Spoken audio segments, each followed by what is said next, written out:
जय श्री राम। हर हर महादेव। केदारनाथ ज्योतिर्लिंग का रहस्य और उसकी पौराणिक कथा आइए जानते हैं। केदारनाथ ज्योतिर्लिंग पर्वतराज हिमालय की केदार नामक चोटी पर स्थित है। पुराणों एवं शास्त्रों में श्री केदारेश्वर ज्योतिर्लिंग की महिमा का वर्णन बार बार किया है। यहाँ की प्राकृतिक शोभा देखते ही बनती है। इस चोटी के पश्चिम भाग में पुण्यमती मंदाकिनी नदी के तट पर स्थित केदारेश्वर महादेव का मंदिर अपने स्वरूप से ही हमें धर्म और अध्यात्म की ओर बढ़ने का संदेश देता है। चोटी से पूर्व में अलकनंदा के सूरम्य तट पर बद्रीनाथ का परम प्रसिद्ध मंदिर है।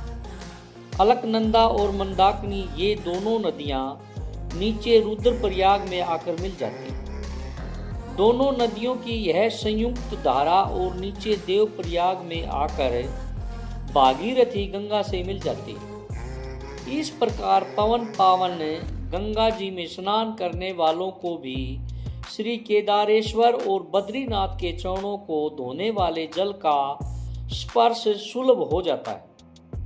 इस अतीव पवित्र पुण्य फलदायी ज्योतिर्लिंग की स्थापना के विषय में पुराणों में कहा गया है कि अनंत रत्नों के जनक, अतिशय पवित्र तपस्वियों, ऋषियों, सिद्धों, देवताओं की निवास भूमि पर्वतराज हिमालय के केदार नामक अत्यंत शोभाशाली श्रृंग पर महातपस्वी श्री नर और नारायण ने बहुत वर्षों तक भगवान शिव को प्रसन्न करने के लिए बड़ी कठिन तपस्या की। कई हजार वर्षों तक वे निराहार रहकर एक पैर पर खड़े होकर शिव नाम का जप करते रहे। इस तपस्या से सारे लोकों में उनकी चर्चा होने लगी। देवता, ऋषि मुनि, यक्ष, गंधर्व सभी उनकी साधना और संयम की प्रशंसा करने लगे। चराचर के पिता में ब्रह्मा जी और सबका पालन पोषण करने वाले भगवान विष्णु भी महातपस्वी नर और नारायण के तप की बुरी बुरी प्रशंसा करने लगे। अंत में भगवान शंकर जी भी उनकी उस कठिन साधना से प्रसन्न हो उठे। उन्होंने प्रकट होकर उन दोनों ऋषियों को दर्शन दिए। नर और नारायण ने भगवान भोलेनाथ के दर्शन से भाव विह्वल और आनंद विभोर होकर बहुत प्रकार की पवित्र स्तुतियों और मंत्रों से उनकी पूजा अर्चना की। भगवान शिव ने अत्यंत प्रसन्न होकर उनसे वर मांगने को कहा।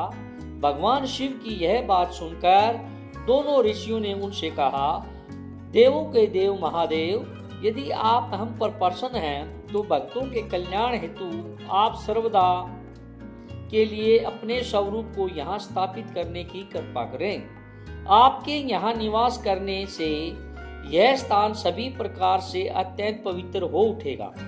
यहाँ आपका दर्शन पूजन करने वाले मनुष्यों को आपकी अविनाशनी भक्ति प्राप्त हुआ करेगी। हे प्रभु, आप मनुष्यों के कल्याण और उनके उद्धार के लिए अपने स्वरूप को यहाँ स्थापित करने की हमारी प्रार्थना अवश्य ही स्वीकार करें। उनकी प्रार्थना सुनकर भगवान शिव ने ज्योतिर्लिंग के रूप में वहां वास करना स्वीकार किया। केदार नामक हिमालय श्रृंग पर स्थित होने के कारण इस ज्योतिर्लिंग को श्री केदारेश्वर ज्योतिर्लिंग के रूप में जाना जाता है। भगवान शिव से वर मांगते हुए नर और नारायण ने इस ज्योतिर्लिंग और इस पवित्र स्थान के विषय में जो कुछ कहा है वह अक्षरशः सत्य है। इस ज्योतिर्लिंग के दर्शन पूजन तथा यहाँ स्नान करने से भक्तों को लौकिक फलों की प्राप्ति होने के साथ साथ अचल शिव भक्ति तथा मोक्ष की प्राप्ति भी हो सकती है। हर हर महादेव। अगर वीडियो अच्छी लगे तो प्लीज लाइक, सब्सक्राइब एवं कमेंट जरूर करिएगा। हर हर महादेव लिखकर।